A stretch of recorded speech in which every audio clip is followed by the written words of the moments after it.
how does fear get in the way of people connecting? There's a lot of people out there that want to date. They say they're going to date or they go out on dates, but there's that fear, that resistance to getting close to other people because of either past experiences or beliefs.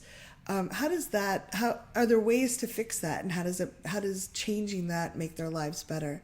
I'm here with Rick Wilkes from thrivingnow.com, and I'm Kathy Vartuli from theintimacydojo.com. And this is a very dear topic to me because I struggled for years with this. I was very isolated. I think when I met you, I had 80 friends on Facebook. Mm-hmm. No, that was after I'd known you for a little while, actually. Yeah, I don't think you had 80. No, I probably had 8. And I remember it was very poignant for me because we're coming up on my 50th birthday. And at the time, I think this was like 8 or 9 years ago. At the time, I'd known you for about a year or two, and I was still working through a lot of stuff. But it was my birthday, and no one, like my mother didn't call me, my sister didn't call me. Nobody said happy birthday on my Facebook page. And I was just like, I have to do something different. And I realized, like, as I did work and started clearing out fears, I had a wall up, and I was not letting people close. I thought in my head, I was really clear that I wanted connection. Mm-hmm. I would go, friends would drag me out, and I would sit there on the couch or whatever and play with a cat if there was one, or a dog. And I thought it was very clear that I was asking for connection, but actually I was very stoic. Yeah. So what have your experiences been? Well, I know that there have been so many times where I was afraid of connecting for a variety of reasons. I didn't want to be misunderstood, or I had a lot of attraction to someone and I wanted to communicate with them, and yet I felt that kind of vibration inside of me. It's often the people we're most drawn to that we avoid the most. I can't, it's really awkward when you talk like that. And if you've had an experience in the past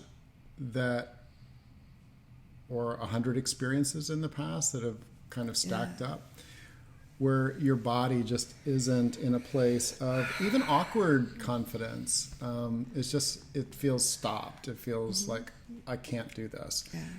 If there's something that you want to do and a part of you feels like, I can't do this, that kind of fear is in your body. It probably has some core things in your primitive brain. These are the parts of the brain that are wanting to keep you safe. The survival area. Right. That they are like, being rejected is much worse than much more to be avoided than getting love and connection would be pleasurable.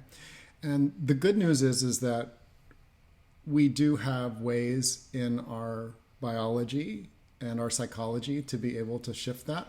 Yeah. But these are not taught in school. They're not things that I was aware that I could do. And willpower is just doesn't get me there. No. I cannot use willpower to force me into a healthy relationship. No, and that's one of the things people all the time try to use willpower.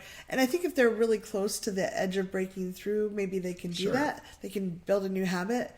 But for anyone who has had a lot of bad experiences, it's the primitive brain is like, that is way too dangerous. The odds of winning that are so low, and the odds of being hurt are so high.